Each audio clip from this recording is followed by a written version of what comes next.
Assalamualaikum warahmatullahi wabarakatuh. Alhamdulillahi rabbil alamin wassalatu wassalamu ala asyrafil anbiya'i wal mursalin habibina wa maulana Muhammadin wa ala alihi wa sahbihi ajma'in.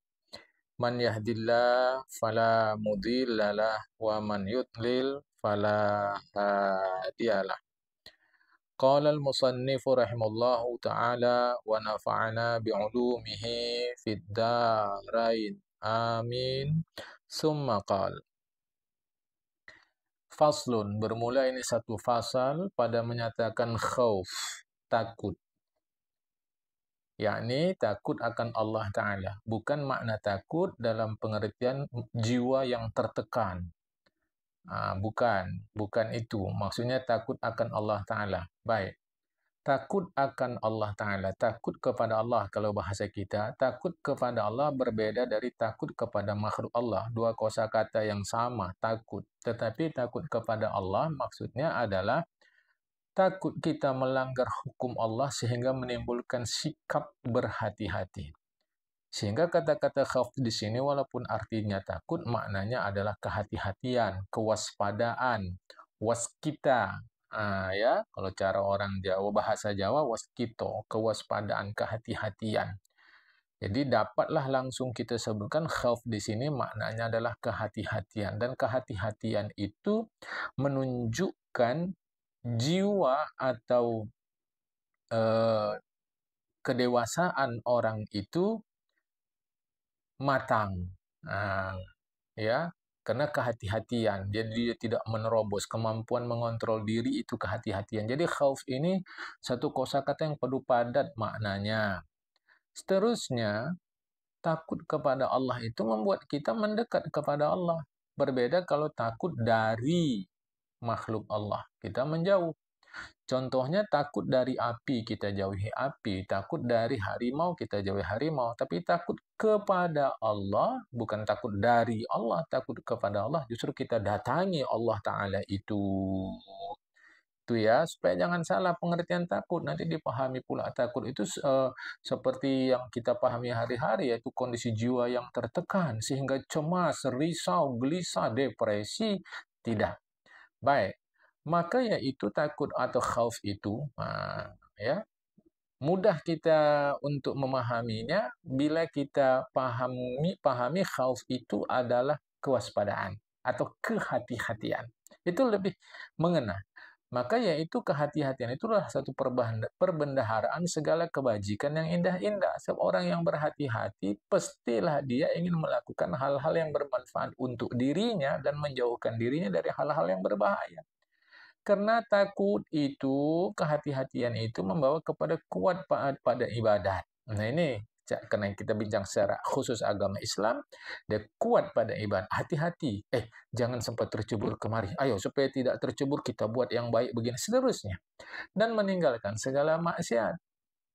Jadi, rasa takut atau kewaspadaan atau kehati-hatian itu menimbulkan efek satu, membawa kepada ibadat dan meninggalkan maksiat. Dan yang demikian itu, efek selanjutnya, bila orang berhati-hati, kuatlah dia beribadat, jauhlah dia dari maksiat, efek selanjutnya membawa kepada diketahui ilmu laduni. Ilmu laduni. Apa itu ilmu laduni? Ilmu laduni dulu. Ilmu ya pengetahuan, ilmu laduni sisi. Maksudnya sisi Allah Ta'ala, ya. Ilmu laduni itu di dalam Al-Quran ada dalam surah Al-Kahfi. Ya, surah Al-Kahfi ayat 61. 61. Lihat nanti Al-Kahfi. Ya, Al-Kahfi ayat 61. Perbaikannya, Al-Kahfi ayat 65. Bismillahirrahmanirrahim. Wa'allamnahu min ladunna ilma. Kami ajarkan ia akan ilmu dari sisi kami. Itu ya, Al-Kahfi ayat 65. Ilmu laduni itu adalah ilmu yang sifatnya ilham, langsung datang daripada Allah Subhanahu wa Ta'ala. Allah beri kepada hambanya langsung, tanpa perantaraan manusia, tanpa perantaraan usaha, Allah berikan. Pembahasaannya kadang-kadang disebut itu ilmu kasyaf. Kadang-kadang disebut ilmu kasyaf. Kadang disebut ilham ilahi, kadang ilmu ghaibi. Macam-macam lah penamaan terhadap ilmu itu. Tapi ilmu itu diberikan Allah Subhanahu wa taala langsung, ya, tanpa perantara manusia, tanpa usaha manusia. Ini tadi sudah saya sebut ya di dalam Al-Kahfi ayat 65. Di situ ada kata-kata min ladunna, min indina, maksudnya itu dari sisi Allah Subhanahu wa taala. Mudah bagi kita untuk memahami ilmu laduni ini pengalaman. Orang yang bertekun dalam satu bidang, bekerja lama dia sambil memperhatikan, dia dapat sesuatu yaitu pengalaman. Pengalaman itu ilmu yang tidak dipelajari, melainkan anugerah saja dari Allah Subhanahu wa taala. Itu untuk memahaminya. Ya, supaya mudah nanti jangan, macam mana ilmu laduni itu pengalaman. Seorang yang memiliki ilmu pengetahuan yang dalam tapi belum pernah mengajar, berbanding seorang yang pengetahuannya mungkin lebih rendah dari dia tadi tapi punya pengalaman mengajar. Ketika dua-dua sama mengajar itu lain.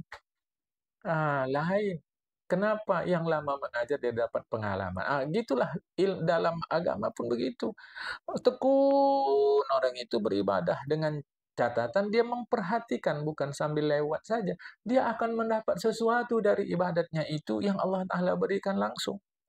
Itulah ilmu laduni. Tentu dengan ilmu laduni itu, ilmu mukasyafat itu, ilmu ilhami itu dipahami oleh para ulama, untuk dipahamkan oleh ulama kepada kita dengan ilmu itu.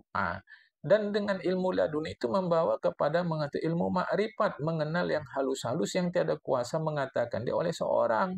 Ya sama dengan pengalaman tadi. Maka pengalaman seseorang dalam sesuatu itu bersifat pribadi dia, istimewa dia.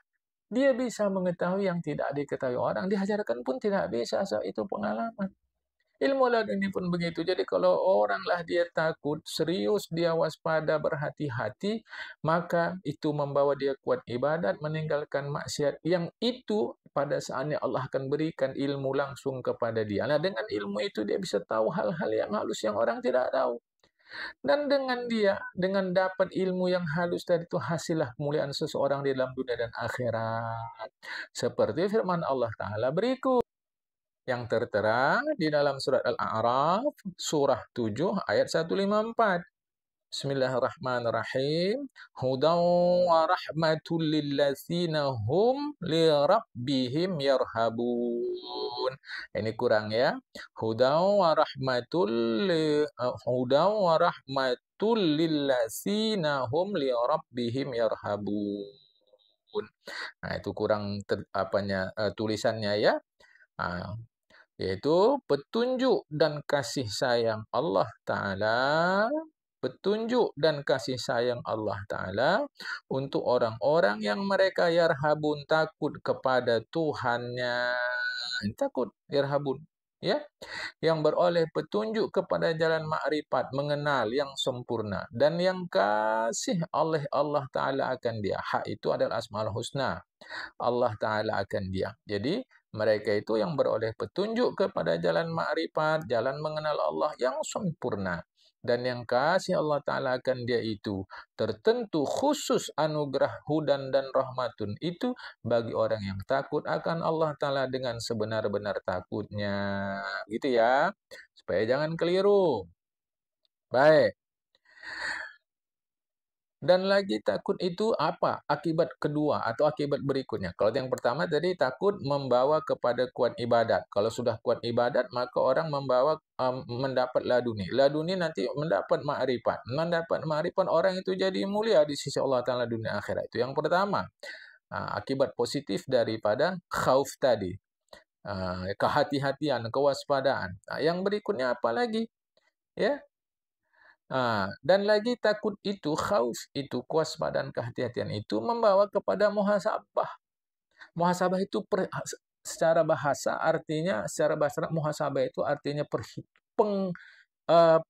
penghitungan. Nah, itulah enaknya ya, penghitungan muhasabah itu. Ya. Jadi yang kedua, kalau orang ada rasa kewaspadaan, kehati-hatian, dia akan muhasabah, akan membuat penghitungan, lebih enaknya, walaupun nanti diterjemahkan perhitungan. Penghitungan terhadap apa? Yakni mengira-ngira dirinya. Kalau bahasa kita ini introspeksi, dia hitung diri dia. Berapa kebaikan saya sudah, berapa keburukan saya, apa celah saya, apa budi saya, atas budi saya bersyukur, atas celah, atas keburukan saya beristighfar, minta ampun, seterusnya. Kemudian penghitungan apa lagi? Dan mengira-ngira nikmat dunia, berapa banyak nikmat dunia yang Allah Ta'ala berikan kepada saya, kepada kita masing-masing. Dan mengira-ngirakan nikmat akhirat. Di mana yang terlebih baik menuntut dia daripadanya.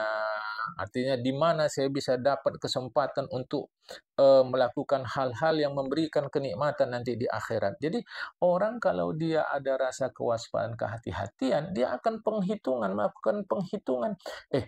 Aku ini macam mana nih sekarang nih? Baik buruk aku macam mana? Lebih kurang aku macam mana?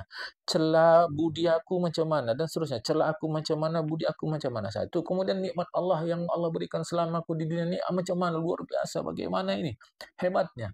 Kemudian nikmat akhirat pun nanti macam mana pula? Artinya segala nikmat dunia ini harus aku jadikan sarana untuk mendapat nikmat akhirat nanti.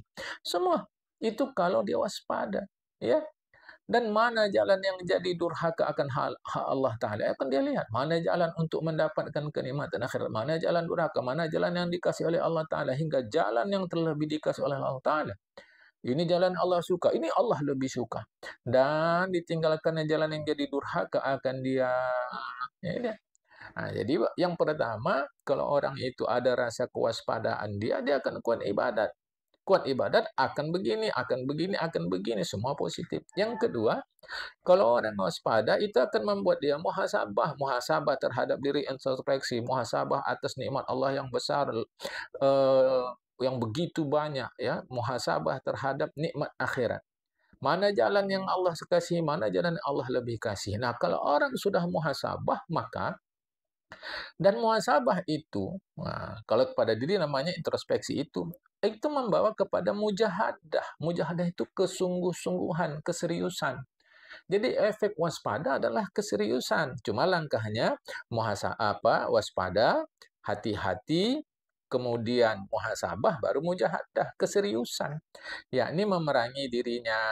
Lebih baik mengartikan mujahadah itu adalah mengendalikan dirinya. Sebab kalau memerangi itu kan kita tahu resiko perang itu kan menang kalah. Dan dalam perang itu kan kalau nggak membunuh, dibunuh. Dalam Islam tidak ada ceritanya membunuh diri. Diri ini maksudnya bukan tubuh, tapi jiwa. Nafsu. Dalam Islam tidak ada membunuh nafsu. Yang ada mengendalikan nafsu. Jadi baiknya mujahadah ini kita artikan mengendalikan. Mujahadah itu mengendalikan dan menyalahi segala hawa nafsunya yang lezat-lezat. Itu ya. Ya kalau begitu Islam melarang orang menikmati yang lezat-lezat. Bukan, maksudnya seperti pakaian yang baik-baik. Lah kalau begitu yang baik-baik nggak boleh dipakai yang buruk-buruk. Bukan, maksudnya yang mewah-mewah yang tidak perlu. Jadi mujahadah itu menyelisih kemauan diri terhadap benda mewah yang tidak perlu. Agama melarang itu. Dan makanan yang lezat-lezat, artinya makanan yang memang tidak perlu. Wah, yang penting dia bersedap-sedap dalam hidup ini, rugi. Kalau gitu nggak boleh bersedap-sedap, maksudnya lalai. Makan sedap ya boleh. Ya, boleh dalam Islam boleh makan sedap dengan catatan perlu. Ya, dan sehat. Rumus makan di dalam Islam jangan lupa halalan thayyiban mubarakan fih. Halal, baik lagi berkat. Ya. Kalau gitu berdosakah kami menikmati yang mewah-mewah itu? Berdosa tidak. Tapi ya rugi untuk apa? Karena dia tidak perlu. Kecuali kalau menikmati yang mewah-mewah itu mengakibatkan lalai tanggung jawab terhadap orang lain. Baru berdosa dia. Kalau tidak, dia rugi saja. Ya. Sedangkan mujahadah itu yaitulah jalan sampai kepada mengetahui ilmu hakikat. Jadi orang kalau serius kepada satu hal, dapat dia hakikat sesuatu. Makanya seorang pekerja dan seorang peneliti itu beda. Pekerja yang pekerja yang mengambil pelajaran dapat pengalaman. Tapi kalau dia tidak teliti, dia tidak mendapat hakikat sesuatu yang sedang dia kerjakan itu. Jadi normal-normal saja. Jadi kalau orang khauf, dapatlah dia muhasabah, mujahadah, dapat dia hakikat sesuatu sebab dia sedang berhubungan dengan Allah. Dapat dia hakikat Allah Ta'ala itu tidak dipelajari. Makanya itu bukan sifatnya eksklusif, tapi memang nggak bisa dipelajari. Dan nggak bisa dibagikan, karena itu khas pada diri masing-masing. Maka sebab, ini bukan sebut ya, maka sebab itulah tiada hasil ilmu hakikat bagi seorang, melainkan jalan mujahadah. Jadi khauf, muhasabah, mujahadah, hakikat. Seperti firman Allah Ta'ala berikut dalam surat Al-Ankabut ini. Ini surat Al-Ankabut, surat yang ke-29, ayat 69, ayat terakhir. Bismillahirrahmanirrahim. Wallazina jahadu fina lanahdiyannahum subulana. Dan siapa saja, barang siapa saja memerangi akan dirinya, mengendalikan akan kemauan dirinya dengan menyalahi hawa nafsunya. Ya, dengan menyalahi hawa nafsunya, kami tunjuki akan mereka itu jalan kami yang betul supaya sampailah dia kepada kami. Ya. Lagi firman Allah di dalam hadis, apabila hampir dekat kepadaku oleh hambaku dengan sejengkal. Artinya kalau orang mendekat sejengkal kepada Allah Ta'ala, niscaya aku hampir mendekat akan diriku kepadanya dengan sehasta. Jadi kalau kita dekat sejengkal saja, Allah datang sehasta kepada kita. Ini bahasa kiasan. Tidak perlu kita ukur, oh sejengkal segini, sehasta segini. Tidak, ini bahasa kiasan menunjukkan kalau kita serius datang kepada Allah, Allah bukan hanya datang kepada kita seperti seriusnya kita, lebih lagi dari itu. Dan jika dekat ia kepadaku dengan sahasa, niscaya aku hampir dekat akan diriku kepadanya dengan sedepa. Dan jika hampir ia kepadaku dengan berjalan, niscaya aku hampir mendatangi dia. Aku datangkan diriku kepadanya dengan berlari-lari. Nah, itu ya. Ini bahasa kiasan menunjukkan tergantung keseriusan kita datang kepada Allah Ta'ala. Adalah Nabi Muhammad SAW jadi gembung, bengkak dua tapak kakinya karena banyak berdiri sembahyang pada malam hari. Mengetahui hal ini maka Sayyidatina, itu Sitina, Sayyidatina, Sayyidatina puan kita. Kalau Sidina, Sayyidina itu tuan kita. Kalau perempuan, puan kita. Kata Sitina, Sayyidatina Aisyah baginya Rasulullah. Artinya Aisyah bertanya, ya, Ummul Mukminin bertanya kepada Rasulullah, ya Rasulullah, kenapalah engkau berbuat ibadat seperti demikian itu, padahal engkau telah diampuni oleh hak Allah Ta'ala sama dosamu. Ini hati-hati kalimat diampunkan oleh Allah Ta'ala dosa Rasulullah. Ini pun bahasa kiasan. Rasulullah tidak pernah berbuat dosa. Jadi tidak pernah berbuat dosa itu dimaknai sebagai diampuni dosa, bahasa kiasan. Ya, sebelum jadi Rasul, setelah jadi Rasul, beliau tidak pernah berbuat dosa. Jadi diampuni dosa dalam pengertian dijaga Allah Rasul dari berbuat dosa. Dan sangat kasih akan dikau Allah Ta'ala.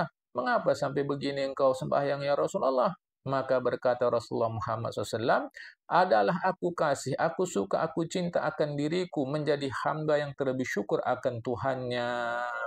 Jadi aku buat begini ini tanda syukur kepada Allah Ta'ala. Nah, aku ingin menjadi hamba yang paling bersyukur kepada Allah Ta'ala. Sampai begitu ya. Hai Salik. Salik artinya orang yang berjalan. Jalan itu namanya suluk. Jadi orang yang bersuluk, yang berjalan namanya salik. Berjalan kemana? Ke akhirat. Nah, apa kata Tuhan Syekh kepada kita? Betapa dia berbuat Nabi Muhammad SAW seperti demikian itu. Dan betapa dijawab soal pertanyaan Sayyidatina Aisyah radhiyallahu anha seperti demikian itu. Masalahnya bukan itu. Masalahnya dan betapa pula bagimu tiada kau perbuat seperti perbuatannya Rasulullah itu. Tetapi ini bahkan istimewa pula lagi sangat kau berkehendak kepada taat berbanding Rasul. Ya, karena engkau itu terlebih sangat durhakanya kepada hak Allah Ta'ala daripada Nabi Muhammad SAW. Ini hati-hati juga bahasanya terlebih sangat durhaka. Berarti Rasulullah durhaka juga. Bukan begitu. Ini untuk menunjukkan kepada kita betapa kita ini banyak salah kepada Allah Ta'ala. Banyak dosa kepada Allah Ta'ala. Tentu lebih lagi lah kita ingin beribadah dari Rasulullah. Meskipun rasa-rasanya ya jauhlah kita bisa beribadah seperti Rasulullah. Tetapi itulah keinginan kita. Perhatikan berikut ya. I'lam anna nasra ma'as sabri wal faraja ma'al karbi wa anna ma'al usri yusran. Ketahuilah olehmu bahwasanya pertolongan hak, pertolongan Allah Ta'ala akan dikau adalah ia serta sabar engkau daripada segala engkau benci. Terhadap hal-hal yang nafsu kita tidak suka, sabar kita, insya Allah datang pertolongan Allah. Dan bahwasanya keluar daripadamu itu adalah serta kau picikkan dirimu daripada segala makanan dan pakaian dan lain daripadanya. Apa maksudnya ini? Dan bahwasanya keluar daripadamu itu, keluar, inilah terjemahan al-faraju. Tadi dalam teks ini wal faroja, keluar daripadamu. Maksudnya kelapangan, keluasan, keselamatan. Itu beserta kau picik, beserta kau menghadapi kesulitan akan dirimu, beserta menghadapi masalah. Di situ sebetulnya ada keluasan. Misal kata, kau bertekun berhati-hati dalam makanan dan pakaian dan lain daripadanya. Misal kata, ini contoh yang rasional sekali. Contoh jamaah. Ketika orang makan apa saja, kita tidak berhati-hati makan itu. Kita pilih makan A, B, C, D. Akhirnya kita akan mendapatkan efek negatif, efek positif dari kehati-hatian kita terhadap makanan itu. Itu contoh sederhana berapa banyak penyakit disebabkan oleh ketidakhati-hatian kita akan makanan, sama ada jenis maupun jumlah makanan tadi. Tapi kita hati-hatian seorang tengok, dia dalam makanan kok pelit kali, kok nggak mau makan A, B, C, D, makannya kok sikit kali. Dia tidak tahu kan kita begitu. Kita ingin keluasan, kelapangan, keselamatan pada saatnya nanti. Ini rasional sekali ya. Dan bahwasanya sabitlah tetaplah serta kesukaran pada menyaleh hawa nafsumu itu, terdapat kesukaanlah engkau ya. Dalam kesulitan kita mengendalikan nafsu itu ada kesenangan, ada kebahagiaan dengan wusul sampai kau kepada Tuhanmu. Ya. Hadis yang barusan inilah hadis yang sangat-sangat bersikah. Bersikah itu artinya bercap, terpatri pada hati. Itu ya. Ini hadis yang sangat terpatri pada hati murid yang kuat himmah tekadnya. Ya. Dan ingat, ada kuasa diamalkan seperti yang dalam hadis ini, melainkan seorang yang telah ditaslim dirinya. Ditaslim itu diserahkan dirinya dan nyawanya kepada Allah Ta'ala dengan kuat citanya, kuat tekadnya, kuat himmahnya. Baik, sekarang kita dengarkan kisah. Hikayat adalah 3 orang pada kaum Bani Israel. Maka seorang menderita penyakit supa, yaitu kulit belang-belang warna putih. Minta izin saya, bukan maksud apa-apa, ini menjelaskan sini. Yang kedua, seorang yang palang kepalanya, botak, gundul, pelontos. Dan seorang yang buta. Maka menghendaki oleh Allah Ta'ala mencobakan segala orang itu dengan satu cobaan. Maka menyuruhlah oleh Allah Ta'ala akan seorang malaikat kepada mereka itu. Maka mendatangilah ia malaikat kepada orang yang supa tadi. Supa ya, samalah itu. Cuma dulu sebutnya sopa. Maka berkata ia malaikat, apa sesuatu yang engkau kasihi? Apa yang engkau suka? Maka jawabnya, yang aku suka saat ini hilang penyakit sopak pada tanganku. Sembuhlah dia, itulah mau aku. Maka malaikat menggosok-gosok ia malaikat akan tangannya yang sopak, tangan penderita penyakit sopak tadi. Maka sembuh ia. Kemudian maka kata malaikat, apalah harta yang terlebih engkau kasih, terlebih engkau sukai? Maka katanya unta. Maka diberilah unta 10 ekor. Maka katanya telah diberi berkat oleh Allah Ta'ala bagimu, kata si malaikat. Kau sembuh, dapat unta. Oke, berikutnya. Maka datang pula malaikat kepada orang yang palang tadi, palang kepalanya. Ya, yang botak, yang pelontos. Maka kata malaikat, apalah sesuatu yang terlebih yang kau kasih? Maka jawabnya, hilanglah sakit palang botak kepalaku ini.